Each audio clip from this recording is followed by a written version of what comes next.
Muy buenas noches amigos y bienvenidos a una edición de Enfoque. A 48 horas de las elecciones del 26J hemos pensado que sería muy bien abrir un turno de conversación con colaboradores habituales de esta casa. Bueno, hoy tenemos una nueva incorporación para reflexionar en torno a lo que nos han dicho las urnas, o a lo mejor dicho, a lo que hemos dicho a través de las urnas. Vemos nuestro vídeo. A 48 horas de las elecciones, seguro que han oído determinadas expresiones que, por más que se escuchen, no terminan de entenderse. E incluso, cuanto más se repiten, menos las entienden. Concretamente, seguro que en estos 2 días han oído 3 centenares de veces las urnas han hablado, o con alguna variación, lo que han dicho las urnas, o el mandato de las urnas. Una vez que han hablado las urnas, toca el tiempo de escuchar su contenido, es decir, los votos son revelados e interpretados. Revelados en tanto en cuanto que se cuentan un par de veces por lo menos y se anotan en las correspondientes actas. Y después viene el tiempo de interpretarlos, valorarlos, leerlos, releerlos, darles la vuelta y, como nos descuidemos, nos hacemos un traje a la medida de nuestros intereses con los susodichos. Si alguien se acercó a última hora de la noche del domingo a las televisiones y su primer contacto fueron las impresiones de los respectivos dirigentes políticos, salvo alguna excepción que le honra, todos lucían un traje hecho a medida con los votos recogidos en la jornada electoral. Algunos les tiraba de la sisa y por eso reclamaban al sastre una nueva confección. Recuerda las palabras de Albert Rivera lamentándose por la ley electoral. A otros se les venía corto, muy corto, excesivamente corto, acorde a lo que el sastre les había prometido. Es el caso de la coalición Unidos Podemos. A los terceros el traje no les quedaba mal teniendo en cuenta que se le habían arreglado en los últimos minutos y que se esperaban haberse quedado sino desnuditos, si apenas cubiertos con un taparrabos. Así pudimos ver a Pedro Sánchez haciéndose todavía a la nueva indumentaria. Y por último está el traje del ganador, no ajustado, pelín holgado, marcando bien los cortes, las pinzas y prácticamente con la etiqueta puesta. Una etiqueta en la que ponía oportunidades. Ese es el traje que se colocó el domingo Mariano Rajoy. El tiempo dirá si le viene bien o tiene que volver de nuevo al sastre, él y todos los demás.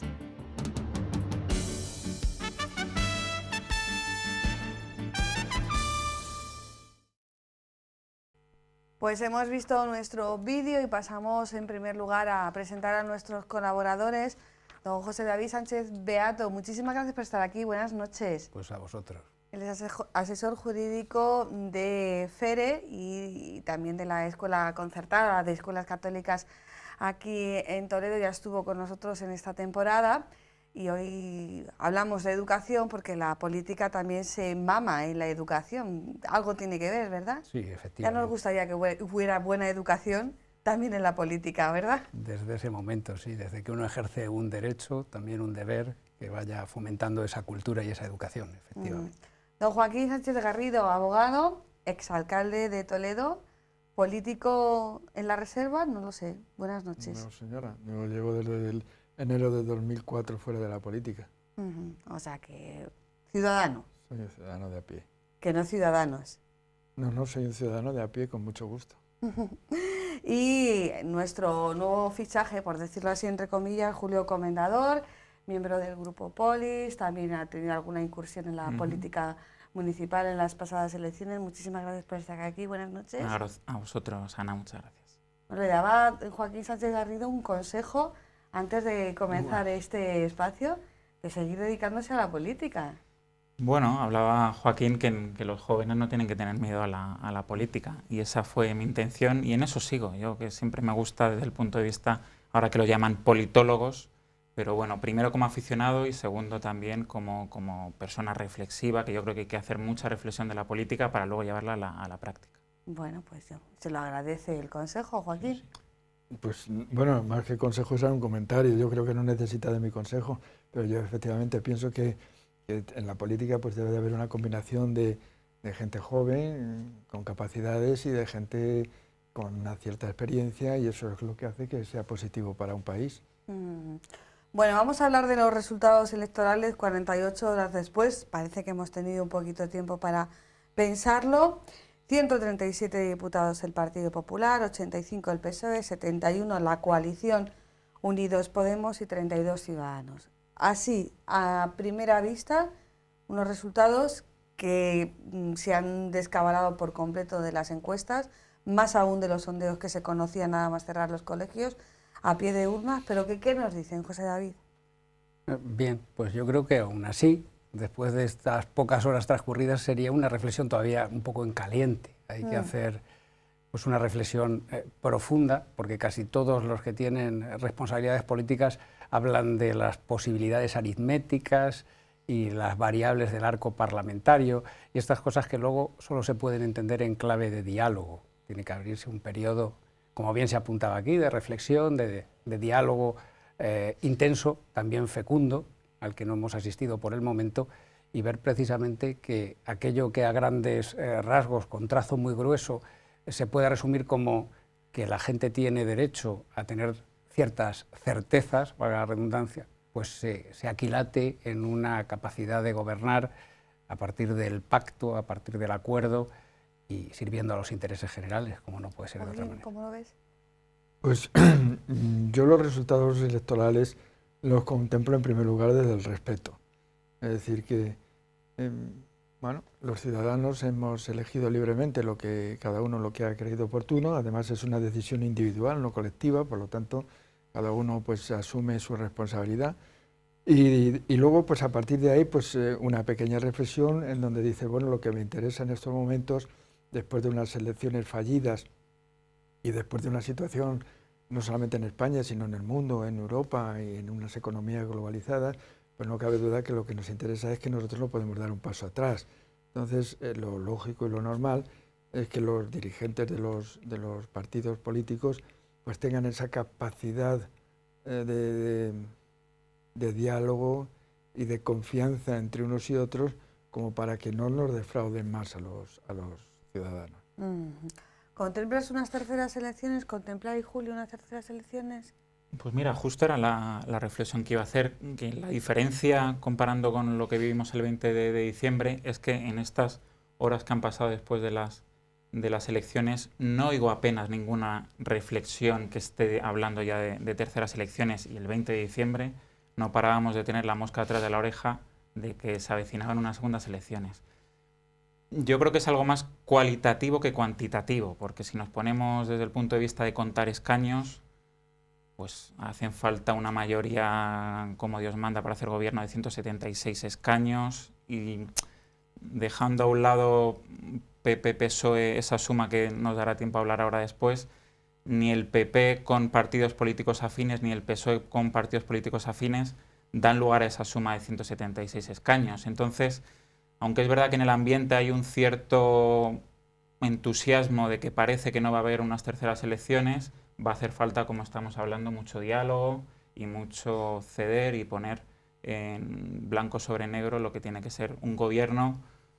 A lo mejor no hace falta que sea de 4 años, pero por lo menos de 2-3 años para que España salga adelante, claro. El escenario del 20 de diciembre se ha reproducido en parte en este escenario del 26J. Se han presentado los mismos 4 líderes. Recuerdo una intervención de Joaquín Sánchez Garrido en este mismo programa en la que hablaba de que era necesario cambiar de cabezas, concretamente te referías a Mariano Rajoy. Eso no ha pasado.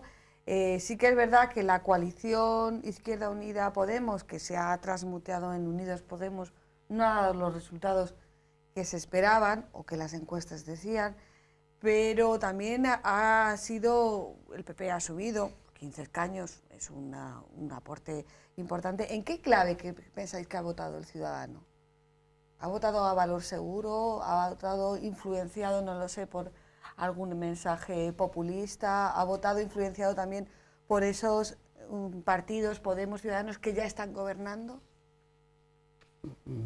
Bueno, quizá esa capacidad de análisis es complicada de desarrollar, pero vuelvo a lo que decía en mi primera intervención, necesidad de garantías, una necesidad de consolidar determinados proyectos y de evitar pues, experimentos, probablemente. Yo creo que esto es así.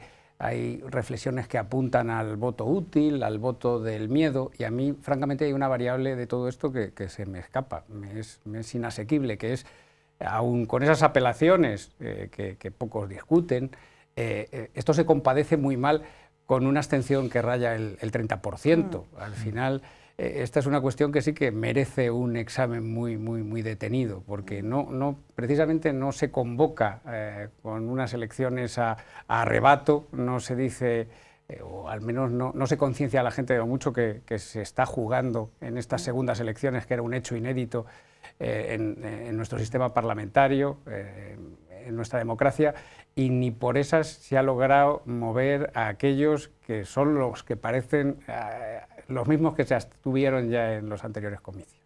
Joaquín, Rajoy no cambió de cabeza. ¿Ahora se tiene que ir Rajoy? No, pero yo pensaba en aquellos momentos que a lo mejor no solamente él, sino algún otro, sí, pues tenía que a lo mejor abrir el espacio. No cabe duda de que ha habido momentos nuevos, y esos momentos nuevos han sido hace unos días. Hemos tenido unas elecciones y bueno, pues la ciudadanía libremente ha votado de forma muy similar a la anterior, porque si examinamos así los resultados, pues vemos que efectivamente el Partido Popular ha subido 13 o 14 o 15 escaños, lo cual es una cifra considerable, pero realmente con relación a las últimas elecciones de Mariano Rajoy ha perdido 40 escaños. El Partido Socialista, ni te cuento, ha perdido un montón de escaños. Le puede servir como, no sé, decir, bueno, pues he subido una décima en relación con el 20D, pero... Sí, o como tal y como me lo proponían las encuestas, me he salvado. Me he salvado en el sentido de que ha habido una bipolarización entre aquí o gana PP o gana Podemos, y el Partido Socialista ha tenido que hacer un esfuerzo de movilización de militantes importante y de unidad interna, que también ha sido bastante importante. Luego Podemos se le daba por descontado que iba a arrasar y que podía incluso, yo he oído en algunas ocasiones al señor Pablo Manuel decir que iba a ser presidente de gobierno. Y bueno, pues mira, te has quedado como estabas, y además pues a lo mejor incluso has defraudado a tu electorado porque claro, el señor Garzón pues se manifiesta, y además libremente, y me parece estupendo, que él es un comunista convencido, y han traído como ideólogo y como patriarca a Julián Quita, que hombre, pues, en fin. Y luego, pues, el que ha sufrido una pérdida grande, todavía no se sabe por qué, por el voto útil o por lo que sea, pues ha sido Ciudadanos. Y a partir de ahí, pues yo creo que, vamos, la gente no se plantea ya una tercera vuelta. La gente lo que se plantea es que, bueno, pues me imagino, porque Ciudadanos, el Partido Popular harán una coalición de gobierno que no les da suficiente mayoría, el PSOE pasará a la oposición, y yo creo que este es un impasse de un par de años para que luego vuelva a haber unas nuevas elecciones. ¿Tiene que ir Pedro Sánchez? Pues sí. ¿Quién va a ir? No sé, pregunto. No, entre otras cosas, para ir a presidente de gobierno se tenía que haber presentado a las elecciones. Claro, no van a decir, y ahora voy a poner a Pepito, pero oye, no, si es que, o a Pepita, en este caso, pues si es que Pepita no ha ido a las elecciones generales, no puede ser presidente de gobierno. ¿Qué le pasa a Ciudadanos? Hombre, hacer el análisis por escaños es verdad que es un poco peligroso también, porque en cada provincia, es verdad que Ciudadanos no hay ninguna provincia en la que sea la primera ni la segunda fuerza, ha estado siempre como tercera y cuarta, y eso en la práctica pues sí que lo ha pagado en escaños. Yo haría un análisis más al número de votos. Y empezaría por el PP, porque siempre se habla de que hay cierto voto de Ciudadanos que era de antiguo votante del PP. El PP ha subido 700.000 votos con respecto a diciembre, que planteado así son bastantes. Yo creo que estos días estamos viendo como una especie de optimismo en los políticos del PP en sus declaraciones, y bueno, yo les pediría también un poco de reflexión en el sentido en que tienen que analizar cómo es ese voto. entiendo que esos 700.000 votos no es un premio a estos 6 meses de gobierno, en el fondo porque llamarlo gobierno, por eso digo, porque no han podido gobernar, han pasado los meses como han podido con un gobierno en funciones. Entonces, al final son 700.000 votos que la mayoría pueden ser ese voto de castigo que en un momento le dieron a Ciudadanos y también a Podemos, que hay un nicho de antiguos votantes del PP que se fueron a Podemos y que han podido recuperar ahora. Y ese es el voto que Ciudadanos ha perdido. Es verdad que pactar es difícil. El pacto que hizo con el PSOE, que al final todos les pedimos a los políticos que pacten, pero en la práctica... ¿Le ha castigado a Ciudadanos por ese pacto? No, desde el punto de vista de una suma cuantitativa muy alta, porque al final, he hablado antes de que hay 700.000 votos que se han ido al PP y Ciudadanos solo ha perdido 400.000 votos. O sea que entiendo que esos 400.000 votos, un porcentaje alto, son de antiguos votantes del PP que confiaron en Ciudadanos, esperando que a ver si apretaba un poco al PP, y el pacto con el PSOE pues le ha podido perjudicar. Pero yo creo que Ciudadanos tiene ahora mismo un nicho de 3 millones, creo que son 3.100.000 votos, que para ser una cuarta fuerza política en un país como España, como decía antes, ya no existe tanto voto de castigo. Yo creo que ese voto de castigo que en su momento tuvo del PP o del PSOE que se fueron a Ciudadanos, han vuelto ahora al PP y al PSOE. Y yo creo que es un momento, a España le viene muy bien que hay una fuerza de centro, que hay una fuerza con capacidad de diálogo como Ciudadanos, para estos años que nos vienen de democracia. Entonces, a primera vista es un análisis muy negativo porque pasar de 40 a 32 escaños ha perdido mucha fuerza, pero da la casualidad y la paradoja de que aunque sean menos escaños que en los de diciembre, pueden ser mucho más valiosos, porque esos 40 escaños que tuvo en diciembre con el PP y el PSOE no daban una suma de escaños que le diera algún valor cualitativo importante, y ahora, aunque solo sean 32, ya que el PP ha sumado esos 15 escaños que comentábamos de más, pues sí que le puede dar mucho más importancia de lo que tuvo en su momento, ¿no? Entonces, parece que hay algunas variables que son diferentes al 20 de diciembre. Se habla de una mayoría, o sea, no se descarta ese escenario de las terceras elecciones. Parece que no se pide la cabeza de nadie, de ninguno de los 4 líderes, o por lo menos abiertamente, porque durante estos 6 meses todo el mundo ha pedido la cabeza de Mariano Rajoy y de Pedro Sánchez si perdía. Ha perdido, pero no se pide, ni siquiera la de Albert Rivera. Parece que hay una voluntad de pacto un poquito más consolidada, o sea que algo hemos avanzado, ¿no? Sí, con respecto a diciembre, ¿no? Digamos que los ciudadanos... Sí. Pero aparte de que en los análisis estos y las reflexiones de que hacen los políticos más profesionales, donde al final todos ganan, pues a lo mejor... No, el día de la noche electoral algunos salen diciendo que no estaba... A lo mejor eso yo, por ejemplo, no soy capaz de hacerlo, no lo veo así, pero lo que sí es cierto es que lo que ve uno es que es curioso que los dos partidos que han intentado formar gobierno y que han intentado que no estuviéramos 6 meses sin gobierno, son los que han sido más castigados, en escaños.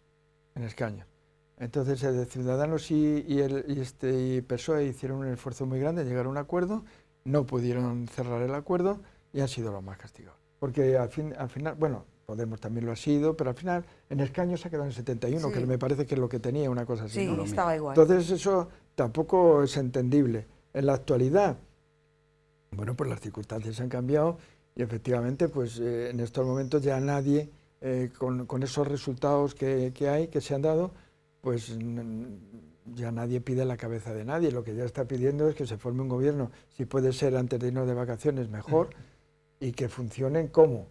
Bueno, pues yo me imagino, quiero imaginarme que habrá 4 o 5 lo que se llaman pactos de Estados en la educación, en la sanidad, en los temas internacionales, en los temas de defensa, etcétera, etcétera, y luego los demás pues a pelearlos en la Cámara. Y eso nos llevará pues a estar un par de años en ese impasse, que es lo que más o menos piensa la gente que puede durar esto. Sí. Una legislatura con fecha de caducidad, ¿no, José David? Sí, fíjate pues, que Joaquín ha dicho los grandes pactos de Estado y cuando ha dicho educación, José David ha hecho diciendo ¡ay, lo mío!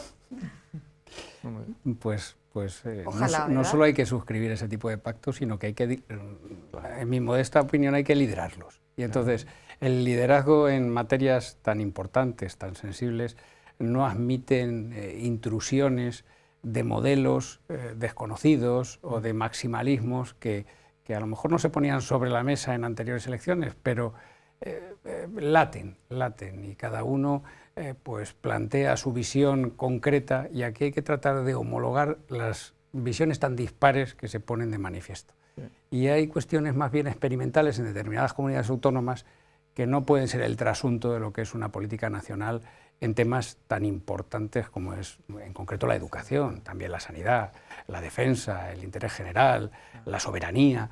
Pues todas estas cuestiones, ya digo, admiten cuestiones más bien tendentes a una manifestación folclórica o personalista, que luego, desde luego, ni siquiera estaban presentes en determinados programas electorales, que es lo que a mí más me fascina, ver que se hacen determinadas afirmaciones o líneas políticas que pretenden afectar a administraciones que se han conducido prudentemente durante todos estos años, tratan incluso de comprometer sus políticas y ni siquiera estaban plasmadas en un decálogo de gobierno o en un programa que tiene que llevarse a efectos. Entonces, esto es como los pactos. Bueno saber quién va a pactar antes de presentarse a las elecciones, que sería más saludable. Que eso no lo hemos sabido, digo. Claro, pues sería más saludable, yo creo, antes de concurrir a las elecciones, pero sobre programa, que esa no es una afirmación mía, sino es una afirmación vetusta y muy saludable, por otra parte. Otra cosa es que se ponga en práctica, porque si algo ha tenido esta campaña es la ausencia de propuestas de programa electoral. Toda la campaña ha girado en torno al personalismo, en torno a los pactos y en torno a las encuestas. Apenas ha habido, no ha habido una medida electoral de uno u otro partido que se haya llevado una primera página de un periódico. Algo falla, ¿no? No puedes vivir una campaña electoral a golpe de encuesta. Bueno, lo que pasa es que veníamos de una campaña electoral del 20 de diciembre, veníamos de 6 meses de hastío por la ciudadanía, y tampoco la ciudadanía quería más politiqueo, es decir, en el sentido no peyorativo, sino decir que estaba un poco... había un cierto hartazgo, ¿no? de política, y entonces, bueno, también los partidos políticos hicieron una cosa bien, pues han reducido los gastos en cuanto a publicidad y todas esas cosas, muchísimo. Y entonces las propuestas más o menos sí las sabíamos y las sabemos por dónde van. El hacer, decir antes de celebrar las elecciones con quién voy a pactar y con quién no voy a pactar, hombre, sería saludable, pero es difícil también decirlo, pues porque, entre otras cosas, luego los resultados son los que son. Imagínense los resultados que han dado, ¿no? Lo que sí es cierto es que Pedro Sánchez sí dijo, bueno, y algún dirigente, Felipe González, lo dijo, que con Podemos no se iba a pactar, bajo ningún concepto. Sí. Albert Rivera dijo que con Rajoy tampoco. No lo sé. Bueno, sí, eso dijo. Claro. Bueno, sí, pero eso ha cambiado, ¿eh? Ha cambiado, sí. Toda afirmación, por muy estricta que sea, es modificable, ¿no? Claro. Pero ha cambiado, entre otras cosas, ¿no? Porque ha cambiado porque si tú tienes menos cuota de poder, en el sentido que has bajado, y sin embargo el otro ha subido, pues parece, no es que no esté legitimado, legitimado estás en decirlo, pero parece que las cosas pues no se ven de esa manera. Ahora, claro, también el Partido Popular hay que ver que no tiene fuerza suficiente como para gobernar solo. Le pueden dejar gobernar solo, pero sería una pena, sería una pena en el sentido de que no podía hacer nada. Claro, sí, ibas a decir, Julio, bueno, sobre Rivera y sus afirmaciones sobre Rajoy. Sí, bueno, es el comentario que hacía antes también al respecto de los pactos, que es verdad que hay cosas que los ciudadanos, con toda la buena intención del mundo, pedimos a los políticos: dime con quién vas a pactar, una vez que pactas o que acaban las elecciones y no hay mayorías, como pasó en 20 de diciembre, venga, poneros de acuerdo, que si no, no queremos otras elecciones. Pero luego eso se castiga, ¿eh? Cosas que los políticos no dicen de micrófonos afuera, pero sí lo comentan dentro de sus gabinetes, Joaquín lo sabrá, y hacen una serie de reflexiones que tienen que ser también muy prácticas. Los partidos políticos al final tienen un programa, en este caso para España, y al final quieren que ese programa se lleve a la práctica. Entienden que el que vota, pongámonos el caso de diciembre, votaba a Ciudadanos, al PSOE o al PP, votaba a Ciudadanos, al PSOE o al PP. En algunos está claro que decían, a ver si este pacta con este, o cambiaban el partido con el que querían que pactase, si en este caso pacta en un partido minoritario como era Ciudadanos, ¿no?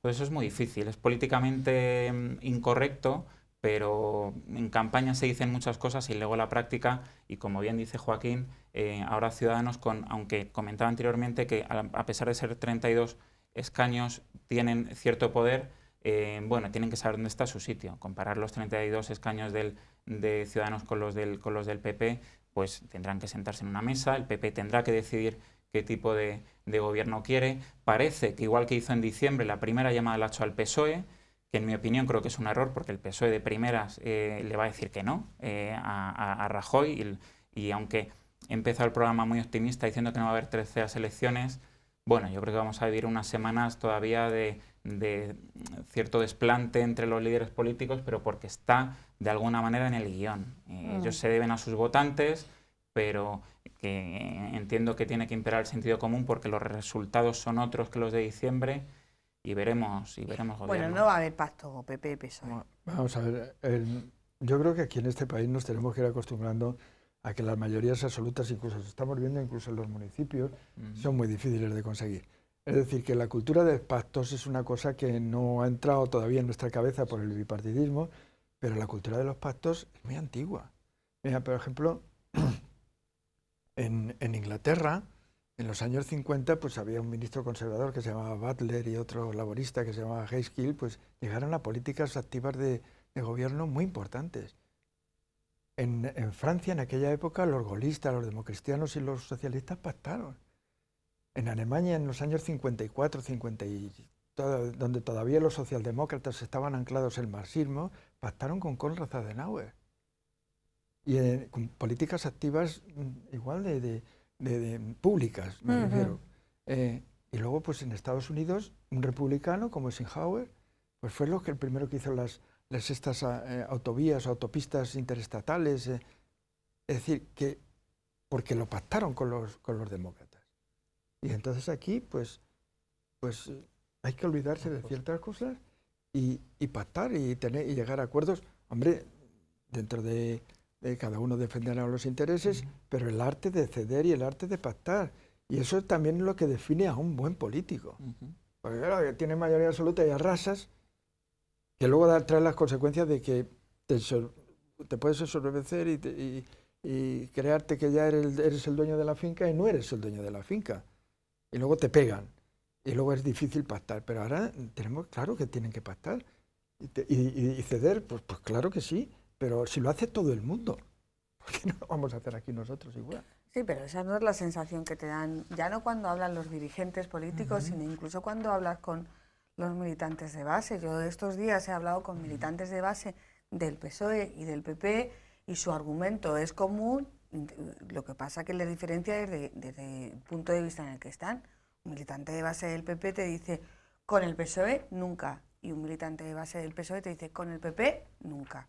O sea, y ojo que dicen el PSOE, no dicen la persona Pedro Sánchez o Mariano Rajoy. Sí, pero a lo mejor es que no ha habido nadie, a esos señores, porque tú seguro que lo has oído también, militantes, Joaquín, que no les ha dicho nadie que bueno, que nadie está en posesión de la verdad absoluta y que es necesario para el interés general sacrificar el particular. Eso sí de simple. Y el que no lo entienda es que es torpe. Hay una constitución, claro, tenemos pendiente, porque claro, hemos hablado de gobierno que puede ser en minoría, con un apoyo puntual de cierto partido, claro, pero hemos hablado también de un pacto por la educación, claro, tenemos claro, todos y en la además, cabeza que la Constitución hay que darle una vueltecita y para eso se hacen falta 2/3 del Congreso claro, y tendrán que ponerse de acuerdo PP y PSOE. si es que lo sí, hacen. sí. y además habláis de ese gobierno en que también la verdad es que todos los análisis coinciden, que se constituirá un gobierno corto, de año y medio, 2 años. En ese tiempo no da tiempo a poner en marcha estos pactos. Bueno, pero si se trabaja al ritmo que estamos acostumbrados, ¿no? Pero interesa quizá más la postura reservada, que públicamente un militante va a decir siempre por mí no pasa, o mejor dicho, por mí sí pasa y por encima de mi cadáver un pacto, eso yo creo que está en el guión, como bien decías. La postura más sosegada, más reservada, es la que tiene precisamente que impulsar en torno a estas cuestiones que nadie discute que son básicas, porque ya digo, hay quien no asume y no ha asumido nunca una responsabilidad de gobierno que en esto pues hace afirmaciones que son sorprendentes y que son incompatibles con los mínimos pactos de convivencia que nos han llevado hasta aquí. ¿Da tiempo en 2 años a poner en marcha un pacto sobre la educación, sobre la sanidad? Pues por lo O menos una reforma de la por lo Constitución. menos a hacer iniciativas en ese sentido, es decir, que a lo mejor estamos hablando aquí de 2 años y a lo mejor resulta que se acaba luego la legislatura. Claro. Va a depender de un poco de la capacidad de gestión y de diálogo que hagan, de la confianza que se han dado unos a otros y que le hemos dado a los ciudadanos. Pero, hombre, una reforma constitucional a lo mejor en 1 año y medio pues es imposible de hacer, sí. pero se pueden iniciar las bases y además puedes iniciar unas bases para que el día de mañana los independentistas catalanes se les pare en seco. La educación pues exige pues muchísimo trabajo, muchísimo esfuerzo, debe aunar criterios, no es fácil. Yo estoy de acuerdo con lo que decía Pepe, que experimentos tampoco muchos, porque hay algunas comunidades que hacen unas cosas que a lo mejor pues en general nadie tal. Hay el tema, hay una cosa que es importantísima, no se puede sufrir las clases menos favorecidas, estar sufriendo la crisis casi exclusivamente, ¿no? Es decir, que la austeridad, pues bien, vale, bien la austeridad, pero oiga... Levante un poquito el pie. Un poquito a las clases menos favorecidas no pueden soportar eso. En fin, pues eso da tiempo, si se tiene voluntad de hacer cosas, se pueden hacer muchas cosas y quién sabe.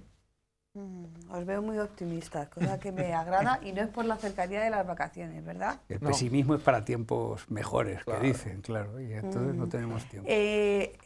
Llegábamos a las urnas el 26 de junio, domingo, con un referéndum en el Reino Unido, el denominado Brexit, que dijo que no querían estar en Europa y que ha tenido muchísima repercusión, si bien a lo mejor no la campaña de este referéndum en España, pero sí el jueves y viernes sí que hubo muchísima repercusión en los medios de comunicación, que tienen un papel cada vez más fundamental a la hora de conformar la opinión pública y política. ¿Creéis que ha influido el resultado o lo que nos ha llegado del Reino Unido a la hora de votar? Pues como comentábamos antes, hay lecturas para todos los gustos. Sí. Pero además muy diversas, porque hay quien dice que eso es un fomento del soberanismo, de la autodeterminación, o de estar a la espera de las consecuencias más graves que esto puede acarrearnos. Lo que sí es cierto, y sí que hemos asistido ya a ello, es a la reacción de aquellos que parecen haber forzado la salida de Reino Unido y su desconexión más próxima. Estos ya han hecho no sé, menos propósito de la enmienda, que parece que no cabe, el dolor de los pecados lo tienen y el acto de contrición se está produciendo, porque hay se está registrando precisamente una iniciativa de volvamos a donde teníamos que estar. Ya, pero bueno, lo votado está. No hay vuelta atrás. Sí, o sea, sí, no puedes convocar un referéndum todas las veces que quieras hasta que salga lo que yo quiera, pues ¿no? es un poco frívolo, lo que estamos viendo a día de hoy es un... Parece mentira que sean ingleses, ¿verdad? Me parece que los ingleses siempre nos han querido dar lecciones de democracia. Pero este hombre, este señor, el que Cameron, decía que era un error. No, ese es el otro, sí. Este señor, Cameron, va a pasar a la historia como Artur Mas. Es decir, como ser un hombre absolutamente... bueno, a ver, mídete, Joaquín. No, un hombre que no ha sabido gestionar su trabajo. Es decir, nadie le ha pedido que haga un referéndum solamente por resolver un problema de su partido. Pero oiga, usted viene aquí a ser el presidente o el secretario general o lo que sea del Reino Unido, no el presidente de los... Entonces este hombre, la verdad es que le ha metido a la gente en un lío muy grande. Y se ha repercutido. Hombre, algo de miedo han dado los mercados, algo de miedo ha dado pues a las empresas españolas y a los trabajadores españoles. Y claro, pues ese miedo, no cabe duda, desde mi punto de vista, que sí, en las elecciones a los que han dicho en alguna ocasión que había que salir de Europa, como ha sido Podemos, porque Podemos lo ha dicho, que había que salir de Europa. Ya, pero luego el día de la noche electoral no. Bueno, pero lo han dicho. A mí estos que rectifican para conseguir un voto, ellos lo dijeron en su momento que había que salir de Europa, y entonces pues a mucha gente pues esas cosas pues les ha dado miedo. Eso es evidente. Sí. Es evidente. Ayer lunes la prensa... Nosotros estábamos analizando los resultados electorales, pero la prensa europea, el Le Monde, The Guardian, sí que habrían diciendo que en España había sufrido el efecto del Brexit. Es verdad que teníamos a todo el panorama internacional pendiente de España porque eran las primeras elecciones de una potencia mundial demócrata después de este efecto del Brexit. Bueno, yo creo que sí que ha tenido algo de repercusión. También yo creo que la excusa también para las casas de las encuestas, porque como no han acertado ninguna, pues podrán decir, no, es que el efecto del Brexit no lo hemos pero en tenido Reino Unido también fallaron los sondeos y fallaron hasta las apuestas, que los ingleses si algo entienden es de teleapuestas. Me imagino que visteis ese momento de la entrevista entre el líder pro-Brexit y una periodista en el que les dijo, entonces no sé qué, dice, no, eso es un error. Dice, ya, pero usted lo dijo, dice, no, pero es un error. O sea, a mí me quedé un poquito a cuadros, ¿no? Sí, pero derivado de eso está la convulsión no solo de la Unión Europea tal y como la conocíamos antes de ayer, por decir algo, sino en el propio Reino Unido. Aquí el gobierno también tal y como lo conocíamos ya no será el que es. En octubre hay efectos de dimisiones ya planteados al mes de octubre y luego incluso la oposición, los laboristas tampoco reconocen a sus propios líderes. Están tirándose los trastos a la cabeza. Claro, pero es una consecuencia obligada casi pues eso, de ese actuar, a mi modo de ver, tan frívolo como... No, a mí me llamaba mucho la atención que reconociera que sí, que era un error o una mentira que había dicho en la campaña electoral. Sí. Aquí no suele pasar eso, ¿eh? No, lo que sí es cierto es que, como decía Pepe, pues el gobierno también de la Unión Europea pues se tiene que plantear también sus políticas porque no cabe duda de que cierto rechazo concita. Sí. Eso es así. Y entonces pues esas políticas tienen que cambiar y tienen que llegar más a los ciudadanos porque lo que no puede ser es que, creo que no va a poder, no ocurrirá, si Dios quiere, es que ese efecto contagio pudiera alcanzar a otros. Pudiera alcanzar a otros países que enseguida pues hay unos nacionalismos desacerbados, y enseguida salieron en Italia los del norte y aquí en España pues los que sabemos y ahora Escocia dice que bueno, ¿por qué no va a tener voz en la Unión Europea? Irlanda del Norte con Irlanda, es decir, es más complejo y entonces ellos tienen que cambiar porque las políticas de inmigración, etcétera, etcétera, pues incluso no están siendo aceptadas por la mayoría de los ciudadanos. No, y sobre todo porque también la ciudadanía europea en la que tenemos que estar nosotros, yo creo que tampoco nos sentimos muy Europa. O sea, a ver si... Sabemos que existe Europa, sabemos que estamos en Europa, pero no nos sentimos europeos. No sabemos muy bien en qué nos afecta Europa y en qué nos ayuda a Europa. Y en un momento económico complicado, pues quizás, que es lo que ha pasado en el Reino Unido, pues los problemas internos, como bien decía Joaquín, que pueden ser muy parecidos a los que tenemos aquí en España, adecuadamente presentados, pues hace que todo el mundo miremos a Europa como el enemigo común, el que ha traído todo eso. Pero eso es un planteamiento que yo no entiendo, porque, vamos a ver, la agricultura, la PAC recibe dinero de Europa. Sí, las industrias reciben muchas subvenciones a través del gobierno de Europa. Las infraestructuras reciben las corporaciones locales, muchos de los acuerdos que se hacen luego con el ministro de Hacienda, etcétera, etcétera, vienen dinero de Europa. Es decir, sí somos conscientes los españoles, digo los españoles lo que conozco, que dependemos muchísimo de Europa. El Parlamento español, el Congreso de los Diputados, salvo 4 leyes, lo que hace es transposición de directivas comunitarias. Es decir, que la mayoría de la gente nos sentimos Europa, claro que nos sentimos, y sabemos que si, por ejemplo, pues ahora hubiera un cambio de la moneda, porque una salida tal, pues sería una auténtica hecatombe. Claro que sí. Pero también es verdad que cuando hay que echar culpas, es mejor mirar hacia afuera que mirar hacia adentro, Eso ¿no? es un poco unos razonamientos un poquito mezquinos. Coño, aquí cada uno tiene que asumir su tanto de culpa. Sí, pero ahí está el resultado del Brexit, Julio. Sí, vamos, es una consecuencia más de la crisis esta mundial que hemos vivido y que en Europa ha sido acuciante, ¿no? En cada uno en su país ha tenido los problemas con los nacionalismos, con los partidos extremistas, que hacen que cada uno se mire a su ombligo. Pues si ya das el salto a Europa, efectivamente, en vez de uno reconocer a lo mejor los propios errores, pues siempre echa la culpa, en este caso, al paraguas de Europa, ¿no? Nos irá bien, bueno, son 5 minutos los que nos quedan para terminar, nos irá bien en ese futuro gobierno que se conforme a partir de las Cortes en torno al 19 de julio, van a tener que trabajar los diputados en agosto, Joaquín. Fíjate. Yo estaré en la playa. Claro, pero tú no eres diputado. No, yo no, soy diputado. Como ya no llevan corbata, ya no tienen problema. ¿no? Claro, el reglamento. No, yo creo que permite- sí. Ah, bueno, ya no es obligatorio Bueno, ya no es llevar obligatorio, corbata, ¿no?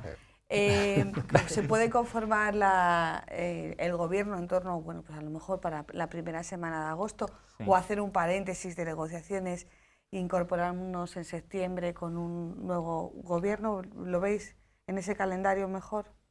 Pues vamos a ver, yo lo que creo es que no debe apresurarse ninguna Claro. formación política en vetar o esto que hemos oído durante toda una campaña, y en la campaña más corta de que no habrá líneas rojas, pues solo en el afán de mostrar la mejor disposición, pues ese techo de reivindicación, que además se decía que era lo más oportuno, ver que quien tenía a lo mejor más escaños, ahora teniendo menos es una pieza clave, angular para el pacto, pues que no se apresuren a afirmar, desde luego tendrán que respetar a sus bases y tendrán que respetar su programa, pero yo creo que hay compatibilidades que son predicables de casi todos, de algunos con un radicalismo rampante, yo entiendo que no, pero de partidos constitucionalistas, de partidos europeístas, de partidos que quieren sumar y no restar, yo creo que pueden hacer planteamientos que sí pueden llevarse a efecto de manera no inmediata, pero de una manera por lo menos consensuada en las bases. O sea, que se han comedido sin el hablar. Sí, Joaquín. No en el hablar y en el actuar, en el hacer. sí. Hombre, yo creo que efectivamente de un día para otro no se puede llegar a un acuerdo porque aparte de que la mayoría pues, debe consultar pues, unos a sus órganos, no sé cuáles son cada uno de los suyos, ¿no? Pero lo que sí es cierto es que por una situación económica y por una situación política no puede haber una demora, porque además el ciudadano no quiere que haya una demora excesiva. Entonces, bueno, pues yo creo que el día 19, pues cuando sea, se constituyan las Cortes, ahí va a ser la primera negociación para ver a quién se elige presidente del Congreso, y todos tienen que ser un poco magnánimos en el sentido de que bueno, pues esto es... nadie se va a quedar plena... el mejor acuerdo es cuando no te quedas plenamente satisfecho, porque el otro también se lleva algo. Claro. Y entonces esto tiene que ser así. Pues Mariano Rajoy, que ha sacado más, pues tendrá que ser generoso en algunas cosas y los otros en algunas reivindicaciones que tal. Pero hay unas reivindicaciones generales que esas, afortunadamente, pues las tienen todos, en más o menos medida. Y esa es la confianza que yo tengo. ¿Y el problema catalán? ¿Se le ha tomado la medida? Hombre, yo creo que sí. El resultado ha sido demoledor, en el sentido de que los partidos constitucionalistas no van a apoyar el referéndum. Otra cosa hubiera sido si se hubiera dado el sorpaso, donde el referéndum ocupaba un lugar importante, y aquí no, esto no va a ser, ya se ha dicho bien claro, por activa y por pasiva. O sea, que esperamos un menor protagonismo del problema catalán. Sí, yo creo que ese debate para los partidos que tienen que formar gobierno lo tienen clarísimo, no yo será creo que sí, ningún impedimento para llegar a un tipo de acuerdo. En otras cosas sí que habrá más. Claro, Claro. Bueno, pues algo vamos sacando cosas positivas, ¿no? claro que sí. Cosa bueno, con la perspectiva también de que tenemos unas elecciones en Galicia también, también ha sacado buenos resultados el PP, allí se esperaba, y también parece que las aguas se van a calmar un poco, por lo menos estos primeros meses para el PSOE, aunque tiene Congreso. Sí, bueno, ahora en Congreso, sí, me imagino. Sí, no, quiere decir que sí. Sí, ¿no? Mira, yo para cerrar esto, lo Sí. que más por mi parte, lo que más me preocupa de esto es, si lo digo sinceramente, la regeneración pública y de la ciudadanía en España. No podemos ser, y lo digo con todos los respetos, un país amoral.